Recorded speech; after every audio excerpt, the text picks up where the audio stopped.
Hey guys, it's Tim and this is Pro Wrestling Unlimited as it's Monday and we're here to talk about Monday Night Raw. I thought tonight's show was pretty effective as far as building up to the next pay-per-view, which is Survivor Series War Games. We got a lot of stuff announced for that show as far as, I got it in my notes over here written down on a piece of paper, my notebook. 2 new matches and 2 more people announced for the Women's War Games match. We still need one more name for the babyface team. But I felt like tonight was a very effective show. We also possibly learned what Seth Rollins is going to do, maybe based off of the end of the show. But like I said, this is the type of show that you need to be doing when you're building up to a pay-per-view. Not like, oh, we can wait till the week of. Kind of like a no offense, and I'm not trying to like compare the two, AEW. They got like what? This is the last Dynamite this week. There's still half the card. Well, not half the card, but big matches that we know that should be happening, not announced. So good for WWE on getting out there and announcing stuff well ahead of time, couple weeks out. But Luke, what did you think of tonight's Raw? Honestly, I thought it was pretty good tonight. Actually, I thought it was good. I wouldn't say it was great, but it was good. They did do a good job of building towards Survivor Series. I did like that. They're getting stuff out of there. All they need to do right now is just one more person for the Survivor Series War Games match. They can add one more person in the women's match, and then maybe add like 1 or 2 more regular matches for the card. Yeah, I don't think they're going to add too much more. We'll probably get Gunther versus the winner of the World Cup. And then maybe 1 or 2 more matches from SmackDown. We know SmackDown's got the War Games match, which they didn't say last week was the War Games match, but they did in the commercial tonight on Raw. Basically, be like, the bloodline is here, but war is coming. And then they showed Drew McIntyre and the Brawling Brutes and stuff, which that's an interesting one. Everyone, now we didn't know that it was going to be Kevin Owens as the 5th man, but a lot of people thought maybe it could be. But now that Kevin Owens is out with the knee injury, maybe some quick speculation. Who's that 5th person on Sheamus's team in War Games? Like, I don't even know who they can go with now that Kevin Owens isn't even possible that we know of. I honestly don't know. Unless they like bring someone over from Raw.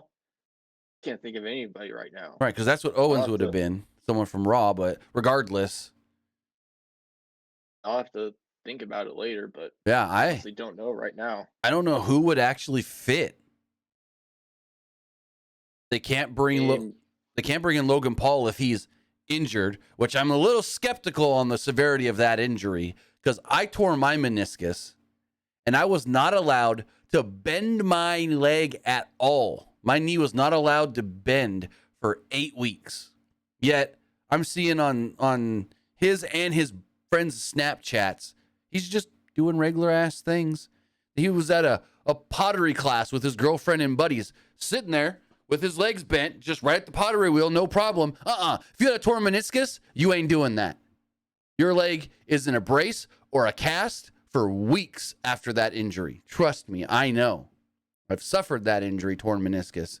So that's why I'm like, oh, is it really that bad? Is it really that bad? Hot Rod Bubba says possible return to Big E. Bro, have you not been following the Big E stories? Big E's like not even going to get a significant next checkup till maybe February, March. He said basically they'll check him at the almost year mark. So, it ain't going to be Big E.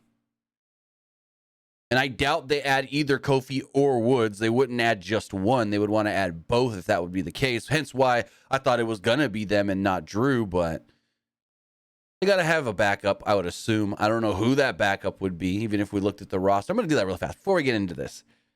I've been thinking about this like all day since that Kevin Owens news came out. That who, if it's not Owens, which they never said it was Owens. That's just speculating. But if it's not Owens, and we look at everybody current on the roster, I'm looking on WWE's website right now. We got to go baby faces. I don't think it would be Lashley. I mean, maybe Braun Strowman. I just thought something. Maybe in that World Cup match, it's Braun versus Sammy. Bloodline screws over Braun, and There you Sammy's go. like, "All right, I want to fight you guys in War Games." That would work. That's actually not a bad idea to make it. Because, like, me saying Braun, it was kind of just like, it's a baby face, whatever. But that's not a bad idea because that would actually make it actually mean something for Braun to be in that match. Because now I'm going through the roster, and nobody else even makes any kind of sense. On the babyface side, at least. I mean, Logan Paul. I think Ricochet would be kind of cool. He has that War Games experience. Right. That would be cool. But as I'm looking, there's no one that seems to fit. I feel like it would have to be someone from that World Cup. Someone would have to face Sammy. I could see that. Bloodline Yeah. screws over that person, and then they want revenge, so they join War Games. Right. Also, interestingly enough, Shane McMahon is still listed on the current roster on WWE.com. That's an interesting one. How often do they update that? Yeah, I don't know. Because he was basically let go back in January. Now I want to check one other thing, though. Hold on. Now the Shane thing's got me thinking of something. Not that he's going to be in War Games or anything, but I just want to look at something really quick. Okay, not there. Because usually when I look at the WWE roster, I always just go straight to a brand. Whether that's NXT, whether that's Raw, whether that's SmackDown. And the interesting thing is when you just click current superstars, Shane comes up. But when you click Raw, no Shane. When you click SmackDown, no Shane. That's why I haven't seen him on here. I'm like, I check this probably once every other week, if not more frequently, and I never see Shane. But it's because I usually go straight to brand specific when we're talking about a certain brand. But if you go just to current superstars, which shows you NXT, it shows you everybody. NXT, Raw, SmackDown. It shows, I'm going to double check this. Yep, Shane McMahon. Now, that's an interesting one. Honestly. That's an interesting one. It's also got T-Bar on here without his mask. I didn't know they updated his photo. No mask, no face paint. Huh. And still listed on the Raw brand, even though he's going back to NXT. But speaking of Monday Night Raw, we got Raw to talk about. But before we do all that, I want to say thank you for joining us here. Twitch.tv/PW Unlimited. Or if you're watching or listening later, YouTube.com/Pro Wrestling Unlimited, or podcast services all around the globe like Stitcher, Spotify, Google Pod, Apple Pod, Anchor, iHeartRadio, and so much more. Now, remember, if you are watching live on Twitch, you can help us out a couple of different ways. You can either help us out by hitting that donate button down below, or by donating Twitch bits in the live chat. Also, remember, you can help us out by subscribing to the channel, one of two different ways. You can either subscribe with a tiered subscription, or you can subscribe with Amazon Prime, because remember, if you have Amazon Prime, then you have Prime Gaming. Prime Gaming gives you a lot of cool things like free games, free stuff for games, and they always give you one free subscription to any Twitch channel you want to subscribe to throughout the month. And I'd greatly appreciate it if you did right here, Pro Wrestling Unlimited. Also, remember, if you're watching on YouTube, you can help us out over there, becoming a channel member. Just hit the join button, and you'll get a bunch of stuff like early access to news, early access to podcast episodes, early access non-news videos, and so much more. Also, remember to head over to the Epic Game Store. Head over to the Epic Game Store and buy something. Whether you're buying a new game, whether you're buying an old game, whether you're claiming the free games or getting bucks for Rocket League, Fortnite, Fall Guys, or Rumbleverse, you can use our code PW Unlimited at checkout for all Epic Games and Epic Game Store purchases, and you will be supporting us at no extra cost to you. Just takes about 20 seconds to type it in, PWU Unlimited on all Epic Games and Epic Game Store purchases. Kid Vicious says, if Shane McMahon is still listed on the WWE roster page, does that mean he's going back to WWE? I don't know, because I don't know if he was ever taken off. Like I said, I never just click current. I always either go to Raw or go to SmackDown, or sometimes NXT, really rarely. But I usually just go to a specific brand and he's not listed on any brand. He's only listed, and I guess I could show you guys what I'm talking about. Give me 2 seconds. Because it sounds like you might be not fully grasping what I'm saying. But if I go here, show my screen.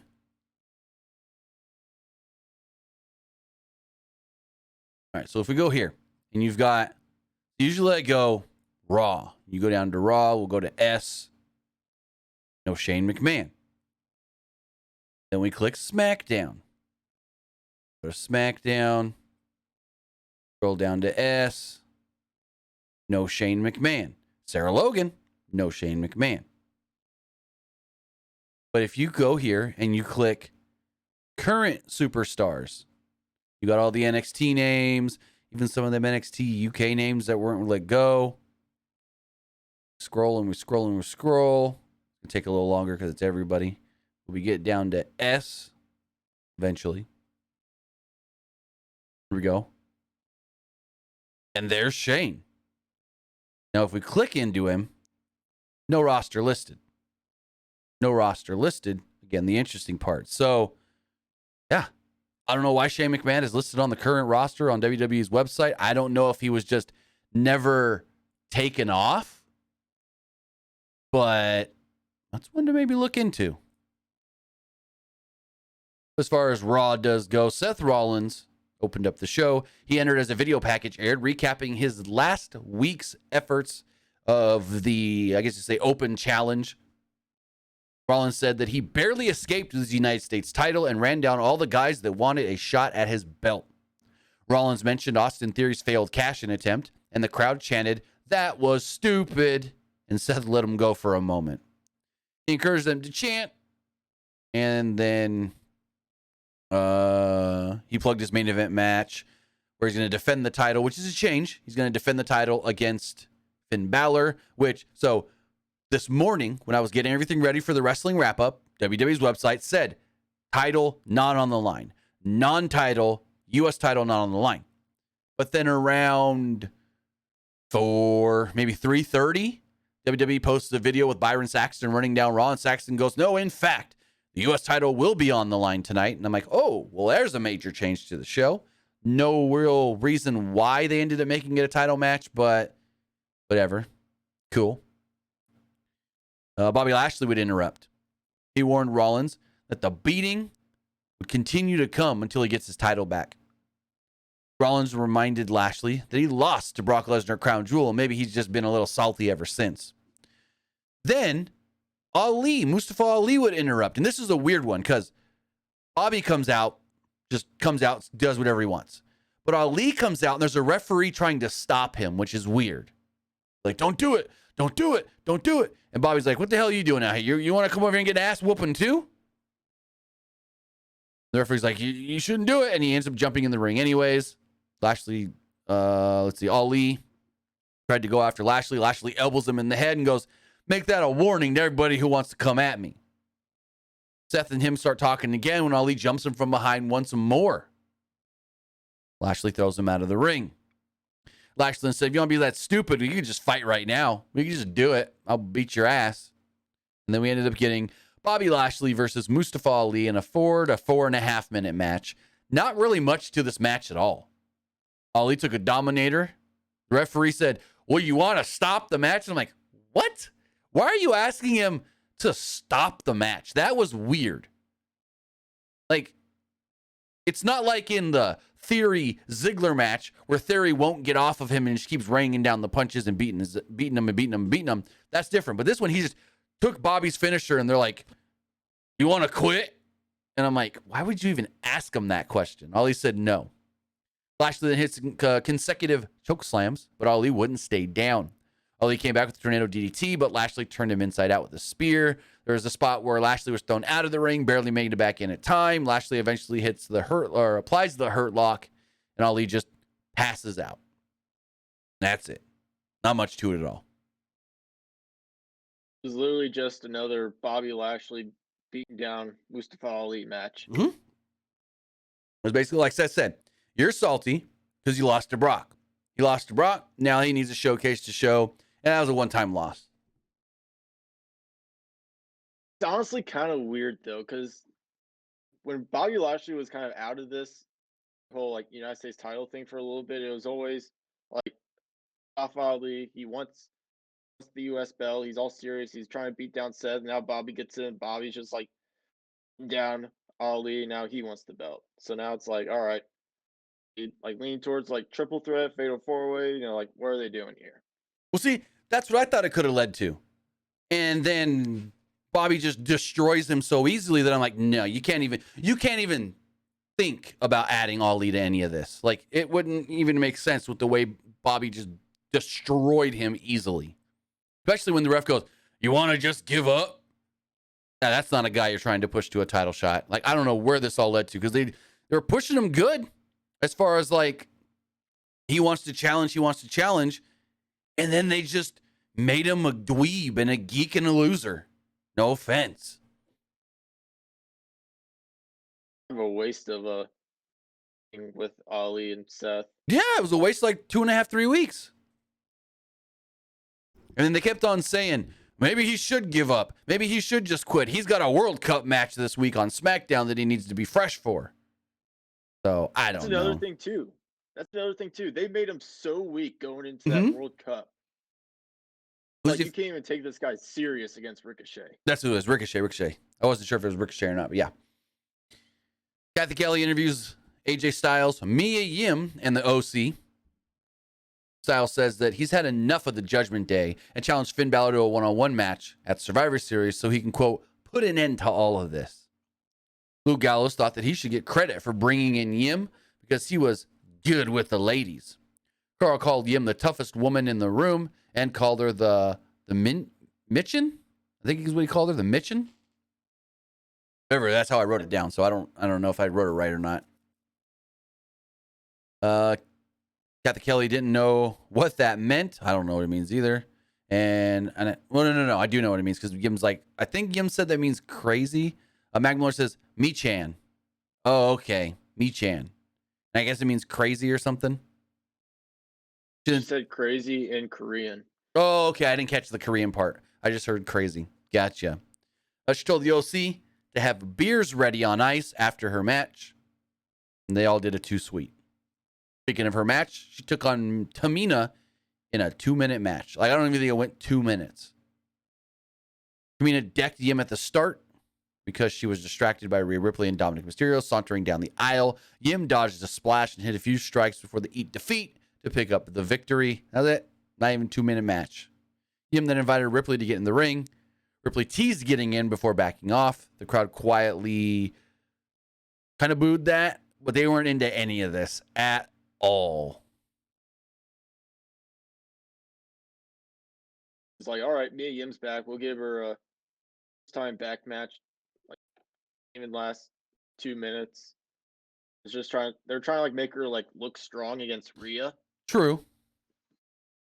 So maybe that's why it went like even 2 minutes. Well, yeah, it's supposed to be just I can whoop some ass really quickly, and no woman, even a woman kind of bigger than me, is a threat. In the back, Kelly asked Riddle about Elias's whereabouts. Now, this is another change. Over the weekend, it was announced Riddle and Elias against the Alpha Academy. Then this morning, they changed it to just Riddle versus Gable. Riddle claimed that Elias was out getting a gig booked for their new band. Alpha Academy interrupted. Chad Gable thought the idea of Riddle and Elias as a team was even more ridiculous than them as a band. Otis called them a clown show. Riddle was unbothered by all that. Gable said that he'd see Riddle in the ring, and Riddle played the bongos. So weird to see like Riddle like off like a serious rivalry with Seth. They just like boot him down to do some comedy stuff with Elias. It's the same thing I said last week. Like, it makes no sense. He won at Extreme Rules and then got nothing from it.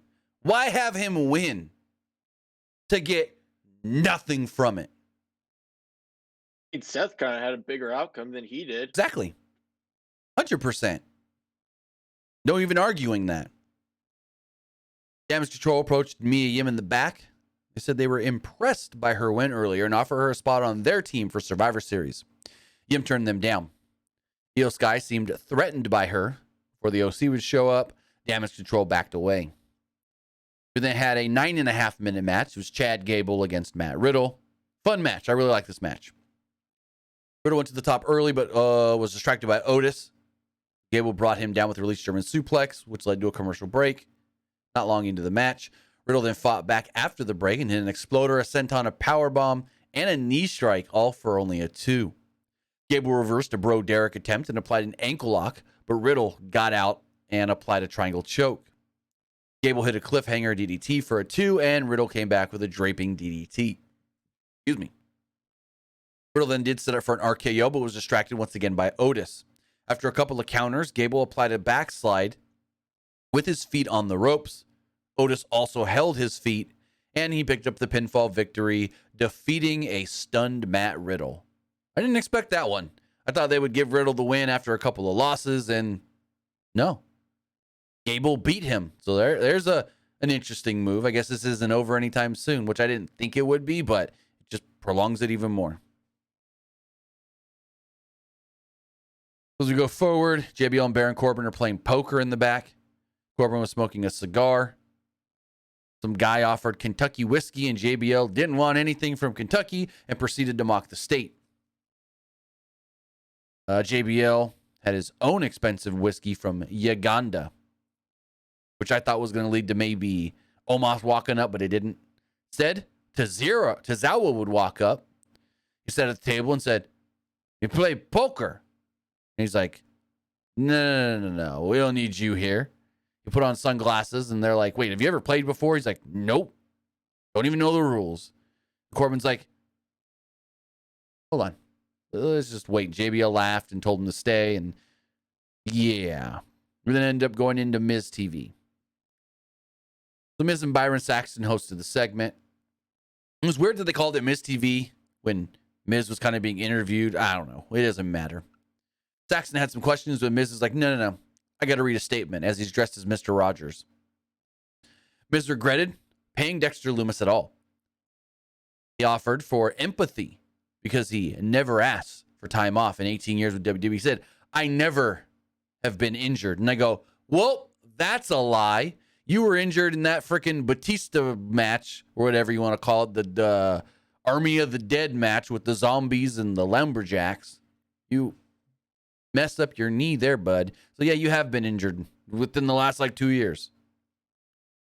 He said he never got cheered or got a pat on the back from anybody, but he never takes that as a way to put himself, or as a put down or whatever.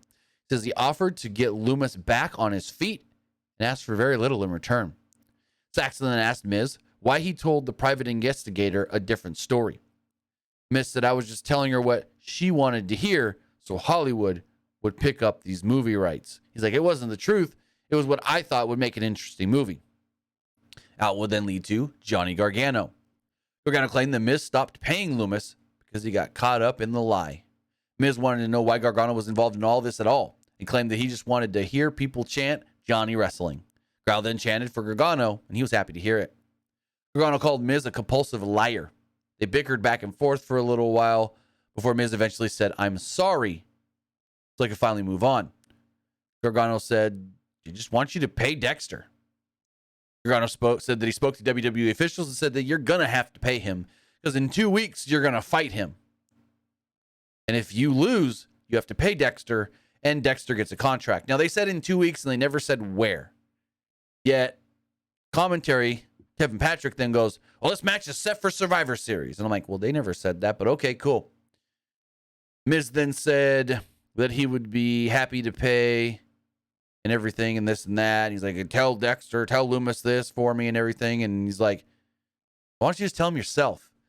And all of a sudden, Miz turns around, camera guy unmasks, and it's Dexter Lumis. Dexter goes to grab Miz. Miz bails out of the ring and runs off. And I think Johnny says something like, "You can't run for long," or something like that. He says something and then laughs about it. Honestly, kind of getting bored of this whole Dexter and Miz stuff. Like when it first started, I thought it was going to lead to something like interesting, exciting, but like this is just it's kind of gotten boring.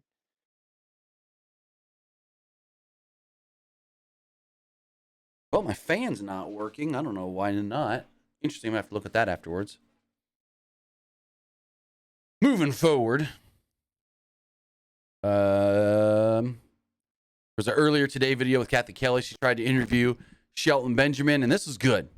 I really liked Dominic in this segment. Dominic came off as the great, overconfident piece of shit because I got backup. I loved this.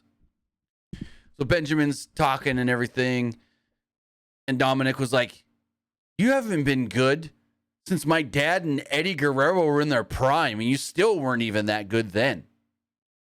Benjamin then warned him to leave or he'd get a beating, the beating that his father should have gave him. Priest then steps up and goes, oh, you want to fight? How about you fight me? How about we meet in the ring? And Dom's like, yeah, let's meet in the ring. Let's go. And Priest says a couple other things. Dominic says the same thing. And Shelton's like, all right, I accept the challenge. But his challenge, because, he said, let's meet in the ring, just like Damian Priest did. So that's set up. Dominic Mysterio against Shelton Benjamin. Dominic looked very worried. It was kind of funny though. That was funny. No, I totally loved this. Like, piece of shit, heel. I got backup, so I don't, I can talk the talk and know that they'll walk the walk for me, basically. I loved it. I thought Dominic's finally coming into his own on screen. Like, he's always been Ray's kid, and he's been limited in his, mic stuff and whatnot. And it's almost like when he was with Ray, he wasn't allowed to show his, I don't want to say comedic side or acting chops, but it was that he wasn't able to show any like character growth. He was just always Ray's kid, Ray's kid, Ray's kid. Now that he's with Judgment Day, his personality can come out a little more. And he just, I don't know what it is. He just feels more comfortable. He looks and feels like he's more comfortable out there. And I think it is the sole fact, and I don't want to speak for him, but it could be the sole fact of, well, I'm not stifled in who everyone says I am, I guess you could say. I honestly kind of think that maybe him joining Judgment Day was, honestly, it benefited Dominic even more. Mm-hmm. Like you said, when he was with Ray, didn't really have him speak. Like, they rarely have him compete in singles matches. Whenever he did compete, it was always him tagging with Ray. Yep. So as we move into that match, it was a 5-minute match. Dominic Mysterio against Shelton Benjamin. Dominic went for a 619 pretty early, but Benjamin caught him and hit a power slam, followed by a knee strike and an exploder suplex. Priest got in Benjamin's face, and Dom used the distraction to apply a schoolboy, but only got a 2 off of it. Benjamin applied an ankle lock, but Ripley distracted the referee, and Priest pulled Dom into the rope break. Benjamin, who they had to tell us has been wrestling for 22 years, turned his back on Dom to argue with Damian Priest. Dom then shoved him into the ring post before hitting a DDT and a frog splash to pick up the victory. So Dominic does defeat Shelton Benjamin. Again, another loss, unfortunately, for Shelton. It was a decent match. I mean, Shelton's a good veteran to help work with Dominic. Mm-hmm. I don't think there was, honestly, anything wrong with it. It wasn't like a standout great match or anything, but there literally, at least in my opinion, for what I saw, I don't think there was anything bad or wrong with the match at all. Really good, solid match. Let's hope they have some more veterans work with Dominic in singles matches. Oh, yeah. Got more Kathy Kelly. She interviewed Austin Theory about his, quote, failed cash-in last week. Theory said nobody understands him and the pressure that he's under. He was touted as the next big thing and exceeded those expectations to become the face of the franchise. He said they hated him because they can't relate to him, and they wanted to be him, and they wanted to see him fail. But he didn't truly fail last week, he said. He felt like he's now got the burden off his back. He feels more alive than ever, which, okay, I get it, and it's not a horrible thing to say, but it's kind of a cop-out like, man, I'm kind of relieved to not have the briefcase anymore. Theory said that Roman Reigns, he's been unstoppable. Why? Because he's got the bloodline behind him. He's like, I tried to cash in twice. Bloodline was there at SummerSlam. Tyson Fury was there at Clash of the Castle. There's always somebody watching his back. There's nobody watching my back, he said. He said, even in his 2 previous cash-ins, there's always a foil, and he decided instead to go against one of the greatest champs of the past decade. And Lashley, again, somebody was there to stop him. This then led to Dolph Ziggler coming up. And he's like, worst cash-in ever. Ziggler then claimed that he had the best cash-in ever. And I go, nah, second best. First is Seth. And I'm not just saying that because I was there. It's the best cash-in ever. Theory said that, or he said that Theory was all full of excuses. Theory then challenged him to a match to prove that there are no excuses. We got a War Games video. Go for it. You gonna say something? So Theory was basically saying, I already tried to like Roman, failed. Seth was already like down, like nobody was like beside him. So I'll cash in on Seth. Like this was like the first time somebody has cashed in on a mid card belt. Yeah. So very interesting. Really sucks for Theory though. I feel kind of bad for him though. I said it from the start. It's been 5 years since a fail, and we needed a fail. And the Theory would be fine failing. I said it from the start. But trying to think. All the different cash-ins, it's either been for the WWE, Universal, or World Heavyweight Championship. Now that I think about it, yeah. Never the IC, never the US. Just wanted a mid-card belt, and he failed. Right? Which we'll talk about later. Looks like he's going to go after that belt anyways. We got a War Games video explaining the rules of the match, which, correct me if I'm wrong, this is the first time they've done that so far, right? Like, these are the actual rules of War Games? On the main roster. I think so. Dana Brooke did an interview earlier today voicing her displeasure over Nikki Cross just throwing away the 24/7 title. This would then lead to Iyo Sky versus Dana Brooke in a 3 to 3.5 minute match. Adam and Humphrey said, I was at Raw. Awesome. So now I want to ask you a question about that. How was the live crowd being there live? Because on TV, there were times when they were really good, but I feel like, and maybe it was just because I didn't have the show like cranked up the volume or anything. They seemed like, for the most part, they were more quiet than alive. Maybe it just came off different on TV, but let me know. How do you assess the crowd being there live in the crowd? As far as this match does go, it's like 3 minutes, 20 seconds or so. It was Iyo Sky versus Dana Brooke. Dana Brooke hit a DDT for a 2 really early, and she tried a handspring elbow, but Sky caught her and hit a German suplex. Sky followed with a running double knee strike and a moonsault to pick up the pinfall victory. Adam says, they were good. Okay. There's a lot of times when we hear that where it's like, they came off all right on TV, but being there live, they sound a lot better. After the match, Mia Yim entered. She informed Damage Control that she was joining a team for Survivor Series, but that would be Bianca's team. Belair, Asuka, Bliss all entered, and they posed with Mia. We go back. It's cool. Yeah. We go back. It's cool because she also has that War Games experience. True. Actually, I don't think she does have that War Games experience, does she? I think she does. I can look it up. Hold on. NXT War Games. I think she's been in at least one. Let's see. All the different War Games matches. Oh, you might be right. Wait, nope. Hold on. I know she was supposed to be in one, but then like they did the whole storyline where I think she got hurt, then they replaced her with Dakota Kai, and Dakota Kai attacked Tegan Knox. Give me 2 seconds and I'll tell you. Not in that one. she was, let's see, boom, boom, boom, boom, boom. Shotzi, Ember, Rhea, Iyo, nope. Ripley, Candice, Tegan, Dakota.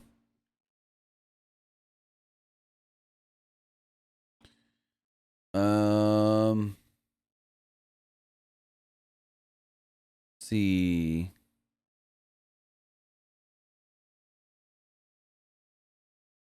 Mia Yim was attacked by an unknown assailant and was ruled unable to compete in War Games. Rhea then chose, Dakota Kai as a replacement. You are correct, sir. But I'm just going to check to see. Yeah, because that would have been the first women's War Games match. So yeah, she didn't actually compete in War Games. Going back to poker. Tazawa had most of the chips and was winning 12 hands in a row. Corbin went all in this time and claimed that he had 3 aces, but he was lying.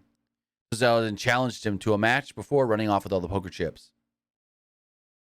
Theory would then enter for his match without the cell phone. The announcers made note of it. They said they're trying to tell the story that without the Money in the Bank briefcase, he needs to be more serious and show that he could be dangerous. We then got a 14.5-minute match, Dolph Ziggler and Austin Theory. The crowd was kind of quiet for this match. So it was like the match was all right. It was a well-worked match, but it was nothing special. Really just showed like how angry Austin Theory was losing the briefcase. Right, because Theory did end up losing by disqualification. The crowd was pretty quiet, like I said, for the first portion of this match before leading into a commercial break. Ziggler at one point applied a sleeper, but Theory powered out before Ziggler caught him with a knee strike and a famouser for a near fall. Theory twice drove Ziggler shoulder first into the post, but Ziggler returned the favor after Theory tried it again. Ziggler followed with a zigzag for a close near fall. Ziggler set up for a super kick, but Theory clocked him with a right hand and hit him with an A-Town down. Theory had the match all won and then goes, no. I'm going to hit with my finisher again. And the ref, so he hits him with the finisher, but then still going for the pin off the second one, he starts just beating on Ziggler. The ref told him to stop. Ziggler rolls out of the ring. He launches Ziggler into the steel steps. Theory then rams Ziggler headfirst into the announce table, and the ref finally just called off the match. You lose due to excessive violence. Theory, I think, threw a chair at Ziggler before more officials ran down and finally stopped him. Cool. I'm glad that it's this Theory showing the aggression that might be going after Seth and not just like I failed him at cash in, so I want to go again against him. No, it's no, I failed. Now I need to prove why I shouldn't have failed. Also looks like they might be changing his gimmick because they're finally getting rid of like the cell phone, like constantly taking selfies. Now it's just like serious Austin Theory, and he wants to like just be serious. Exactly. It was the whole I can be whatever and do whatever I want because Vince McMahon, he's watching my back. Well, Vince ain't there no more. You don't got your briefcase, your insurance policy, I guess you can call it. So now you got to be more serious. Damage Control was backstage. They seemed very concerned when all of a sudden up would come Rhea Ripley.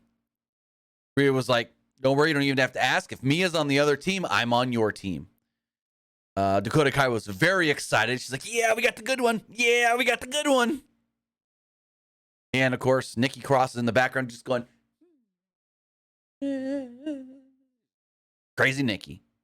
That basically fills up, well, not basically, it does fill up the heel team Damage Control. It is now Bayley, Dakota, Iyo, Nikki, Rhea.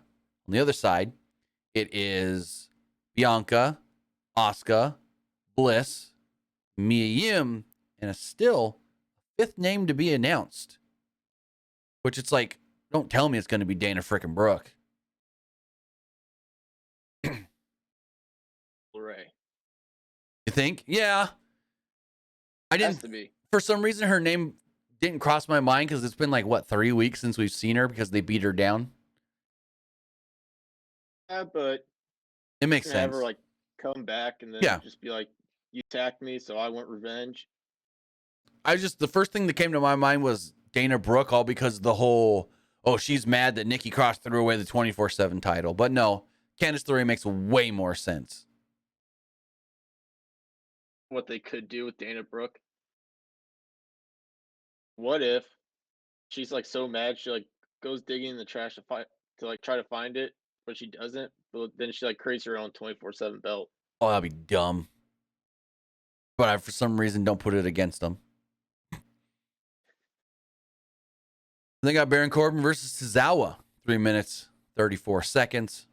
Tazawa was all over Corbin early, hitting some freaking Darby Allin style suicide dives. Well, he attempted to hit one. Second one, Corbin slammed him hard into the barricade. Like, he did the dive through the ropes as fast as he could. Corbin grabbed him by like the shoulder up here and just went, turns him and boom, right into the barricade. I'm like, oh my God, that hurt me just watching it, how hard and like at an awkward angle he hit the barricade. Also, sorry for headphone listeners when I yelled there. Tazawa did at one point fire back though and hit a Shining Wizard. He then caught Corbin with like 3 moves in a row off the top rope. Then finally jumped off with a crossbody. Corbin caught him, hit him with the Ended Days, and pinned him in a match that shocked me. I did not expect Tazawa to get that much offense on Baron Corbin at all. Hopefully they get rid of his like as a samurai gimmick. Ninja. Hopefully they get rid of that. Ninja. Like hopefully they get rid of that. Yeah. I actually kind of liked Tazawa. Like during the whole like when he was like a cruiserweight. Like I liked him like back then. And I think we talked about it last week about Cameron Grimes coming to the main roster and him being really good at comedy, possibly hurting him. This is an example. Tazawa was really good at comedy, so we got stifled as the comedy guy that everyone can beat, and I hope that doesn't happen with Cameron Grimes like it has with Tazawa. Kathy Kelly interviewed Bianca Belair and her team backstage. Again, there's only 4 of them. Belair then said that they were dangerous and that next week they're going to be a member of her team and a member of the other team. Winner gets the advantage for their team. They said, well, who's going to represent you guys? And she goes, whoa. We're not going to give you our secrets now. They're not going to know until it's time for the match. Why reveal it now? She goes, I'd like to be the one to do it, but I bet you these other 3 women would like to do it as well. We're all hungry. We all want to fight. We all want to represent. And we'll figure that out, and we'll let you know, well, when the match comes next week. Up with it. Match, though. Go for it. Oh, yeah. I'd do Asuka versus Iyo. I think that would be That'd be great. As they walk off, Gable and Otis walk in. And he's like, Kathy, you need the biggest interview of the night with my big win. And he bragged about beating Matt Riddle. In where then comes Seth Rollins, who was singing his song. He's like, oh. And then he sees Gable, and Gable's like, yeah. And he's like, shush. Fucking Seth. Elsewhere, Saxton asked Finn Balor, I think it was in Gorilla, if he would accept AJ Styles' challenge for Survivor Series. Balor said, quote, of course I accept. And he said everyone should know by now. And if they didn't, they should know that I can do what I want and I can beat who I want. Just ask Edge. Just ask Rey Mysterio. And later, ask Seth Rollins when I beat him for the U.S. title. Speaking of that match was next. Seth Rollins versus Finn Balor. 21 minutes. U.S. title on the line. Main event of the show. Nothing happens in the first 2 minutes or so. They go to a break after Rollins hit a dive, but Balor took control after the break when he shoved Rollins into the corner of the announce table.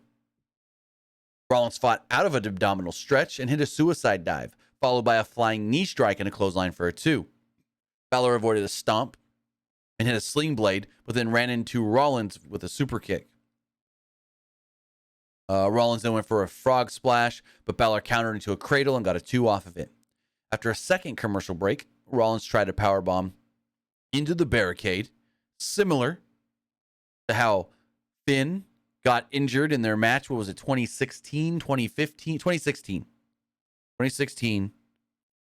The Universal title match. They brought that up Also, I don't remember if this is correct or not, but Kevin Patrick said that Finn was injured in the first like 3.5 minutes of that match.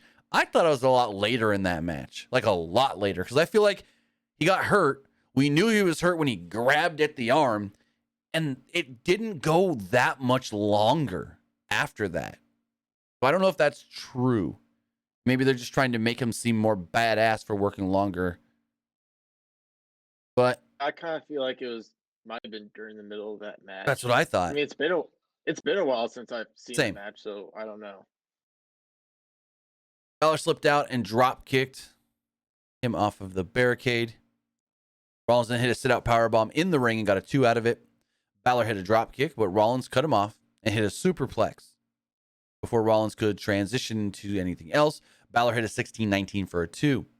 They traded counters until Rollins hit a Falcon Arrow for another 2 fall. Judgment Day would then run out and cause a distraction, and Balor used a schoolboy to almost get the win. Rollins was distracted again, allowing Balor to hit a double foot stomp. The OC would then run out with Mia Yim, and they brawled with Judgment Day. Anderson and Dominic would end up in the ring. Anderson would clothesline Dominic out of the ring. Balor would then clothesline Anderson out of the ring. And they all still continued to brawl.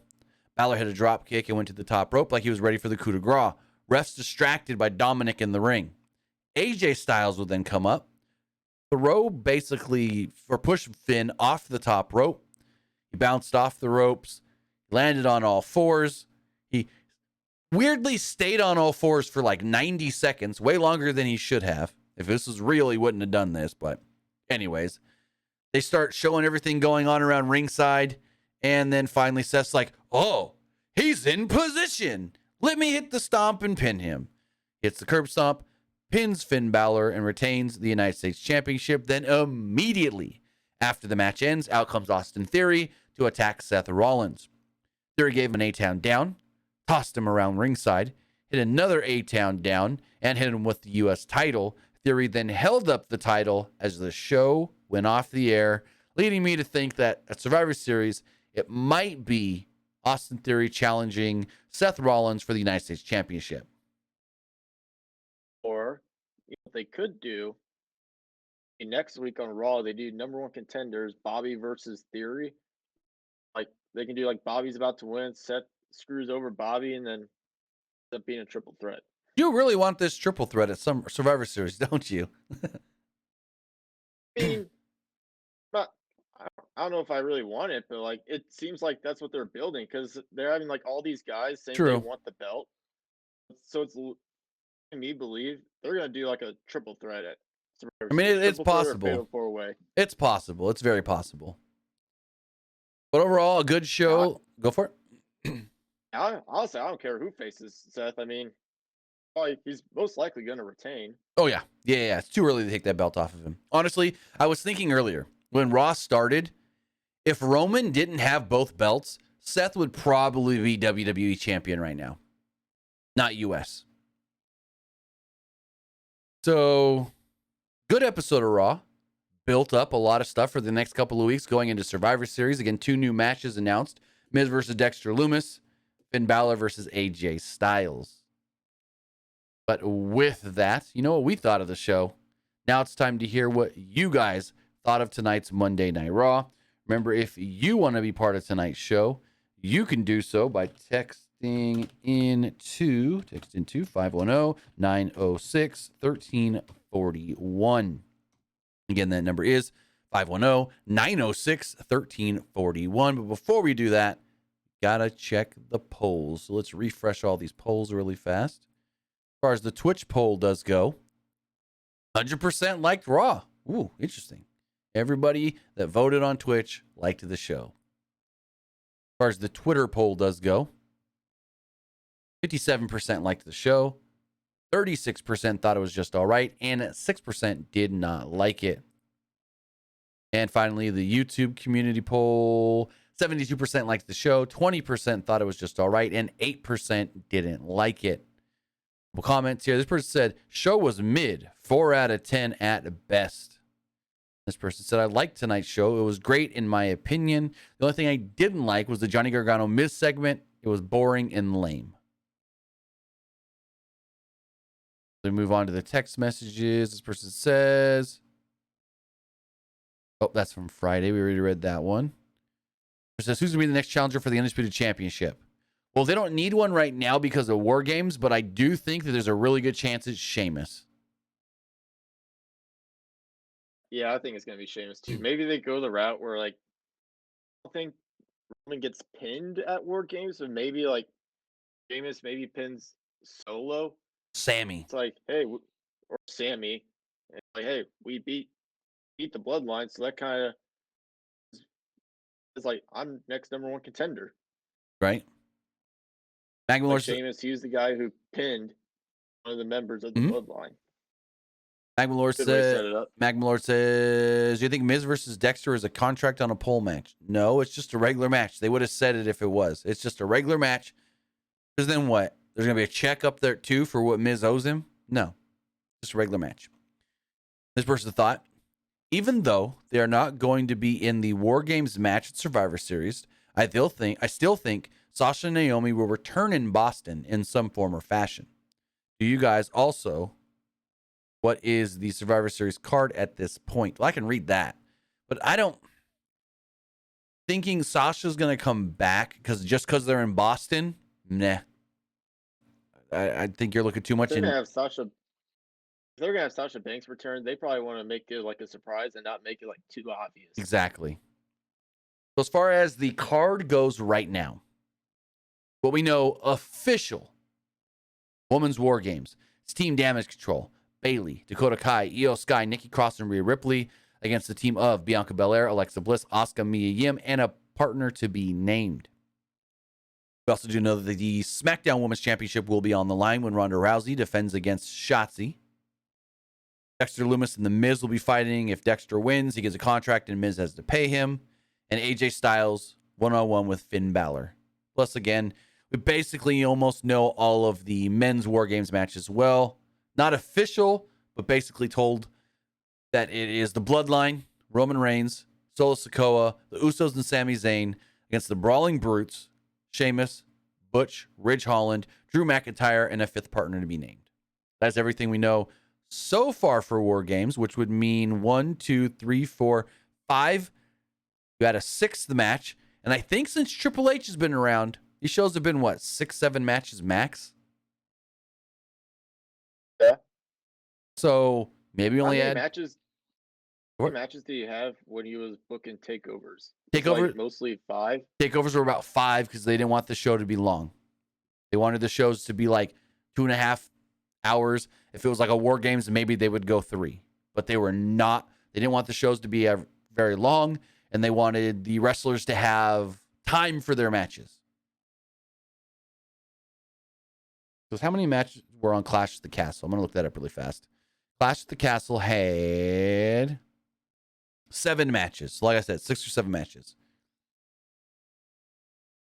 With that, guys, that is going to wrap everything up. That is our review of Monday Night Raw. Like I said, a solid show that built up towards Survivor Series a week from this Saturday. We got also AEW on Wednesday, SmackDown on Friday, AEW Full Gear on Saturday, and then the WWE pay-per-view the following week. So this next 2 weekends, got shows for you as well. AEW this weekend, WWE pay-per-view the following weekend, or premium live event. Also, apparently, Clash at the Castle did the lowest pay-per-view buys of like any modern WWE show on pay-per-view. It did, I think, under 6,500 pay-per-view buys, which doesn't really mean much since most people are watching on Peacock anyways. So it's an interesting number because I think SummerSlam and Extreme Rules both did at least 8 to 10,000 on pay-per-view. But with that, guys, I want to say thank you for joining us here. Twitch.tv/PW Unlimited or podcast services all around the globe like Stitcher, Spotify, Google Pod, Apple Pod, Anchor, iHeartRadio, or YouTube.com/PW Unlimited if you're watching later. With that, guys, I'm going to try to be live later on my Twitch, twitch.tv/TimmyBuddy.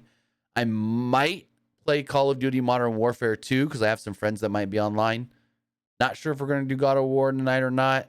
Might just do Modern Warfare. So we'll see how that all goes. I do got to make the video about Survivor Series and so forth. So with that, guys, have a great night. We'll be back Wednesday live for AEW Dynamite. Have a good one, guys.